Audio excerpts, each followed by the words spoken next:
ഒരു private veterinary അഡ്മിഷനായിട്ട് ബന്ധപ്പെട്ട്, കാരണം എല്ലാ പ്രൈവറ്റ് വെറ്റിനറി അഡ്മിഷൻസും നോർത്ത് സ്റ്റേറ്റിൽ മാത്രമേ അവൈലബിൾ ആയിട്ടുള്ളൂ.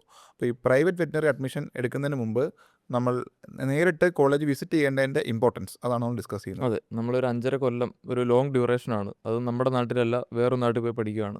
അപ്പോൾ ഒരു കാരണവശാലും നമ്മൾ ആ കോളേജിൽ പോയി വിസിറ്റ് ചെയ്യാതെ ഒരിക്കലും നമ്മളൊരു ഡിസിഷൻ എടുക്കരുത്, അല്ലേ? ഈ 8 കോളേജാണ് പ്രൈവറ്റ് സെക്ടറിലുള്ളത്. ഈ 8 കോളേജിനകത്ത് നമുക്ക് ഇവിടെ ഇരുന്ന് തന്നെ വെട്ടിക്കളയാവുന്ന 3-4 കോളേജുകളുണ്ട് അതെ. ക്വാളിറ്റിയുടെ പേരിൽ തന്നെ. അതെ.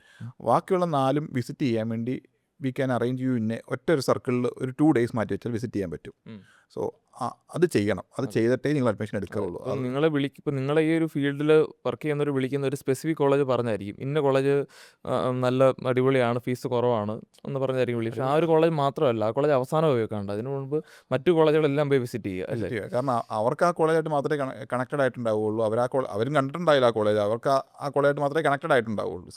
സോ അവർ ഈ പറയുന്ന പോലെ പറയുന്നതുകൊണ്ട് ആക്ച്വലി നിങ്ങൾ ഈ പറഞ്ഞ ആ ഒരു കോളേജിനെ മാത്രം റിലേ അപ്പോൺ ചെയ്ത് പോയി അഡ്മിഷൻ എടുത്താൽ നിങ്ങൾക്കത് ഒത്തിരി ബുദ്ധിമുട്ടാവും. അങ്ങനെ ബുദ്ധിമുട്ടായ സ്റ്റുഡൻസിനെ, കാരണം ഈ സ്റ്റുഡൻസ് അവിടെ ചെന്ന് കഴിയുമ്പോൾ ഒരു 2 month കൊണ്ട് ഇവരങ്ങോട്ടും ഇങ്ങോട്ടും കണക്റ്റഡായി ഈ ഒരു റിയൽ സിനാരിയോ ഇത്രയും കോളേജ് ഉണ്ടായിരുന്നു, നമ്മൾ ഏറ്റവും മോശത്തിലാണ് ചെന്ന് പെട്ടേന്നുള്ളൊരു ധാരണ സ്റ്റുഡൻസിനുണ്ടാവും. കാരണം നമ്മളെ വിളിച്ചിരിക്കുന്നവർ തന്നെ ചില കോളേജുകളിൽ അഡ്വാൻസ് ചെയ്ത് നേരിട്ട് പോയി കണ്ടു കഴിഞ്ഞപ്പോഴത്തേനും മനസ്സ് മാറി ആ പൈസ വേണ്ടാന്ന് വെച്ച് നല്ല പ്രീമിയം കോളേജിലേക്ക് മാറിയ ഒരുപാട് പേരുണ്ട്. അതെ, ഈ സ്റ്റുഡൻസിന് പിന്നെ ഒരു റിഗ്രറ്റ് ആയി പോകും ആക്ച്വലി. പറഞ്ഞ എന്താണ് ഈ ഒരു മോശം കോളേജ് ഞാൻ ഒന്ന് പെട്ടല്ലോ എൻ്റെ.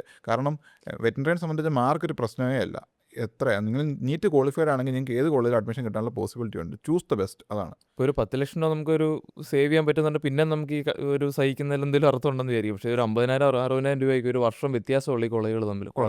അതെ, പിന്നെ ചിലപ്പോൾ ഇതിനേക്കാളും ഹയർ ഫീസിൽ ഈ പറഞ്ഞ പോലെ ഡയറക്റ്റ് അലോട്ട്മെൻറ്റിൽ ഇതിനേക്കാളും ഹയർ ഫീസിൽ എടുത്തേക്കുന്ന സ്റ്റുഡൻസും ഉണ്ടാവും. ഏത് കോളേജിൽ നമുക്ക് സ്കോളർഷിപ്പ്സ് കിട്ടാനുള്ള ഓപ്ഷൻ ഉണ്ടെന്ന് പറഞ്ഞാൽ ഗവൺമെൻറ് ഫിക്സ് ചെയ്തേക്കുന്ന ഫീസിനേക്കാളും ഒരു 1 ലക്ഷം രൂപയിൽ സ്കോളർഷിപ്പ് കിട്ടാനുള്ള പോസിബിലിറ്റി ഉണ്ട്. സോ വെറ്റിനറി അഡ്മിഷന് പോകുന്നതിന് മുമ്പ് ഏറ്റവും ബെസ്റ്റ് തന്നെ ചൂസ് ചെയ്യുക. ഏതെങ്കിലും ഡൗട്ട്സ് ഉണ്ടെങ്കിൽ ഇതായിട്ട് ബന്ധപ്പെട്ടുണ്ടെങ്കിൽ feel free to contact us. നമ്മളെല്ലാ വീക്കിലും ഒരു വെബിനാർ ഇതിനു വേണ്ടി കണ്ടക്ട് ചെയ്യുന്നുണ്ട്. അപ്പോൾ വെബിനാറിൽ പങ്കെടുത്തെങ്കിൽ ഒരു മിനിമം ഔട്ട്ലൈൻ കിട്ടും. സോ അതനുസരിച്ച് നിങ്ങൾക്ക് പ്ലാൻ ചെയ്യാം. That's it. Okay, thank you.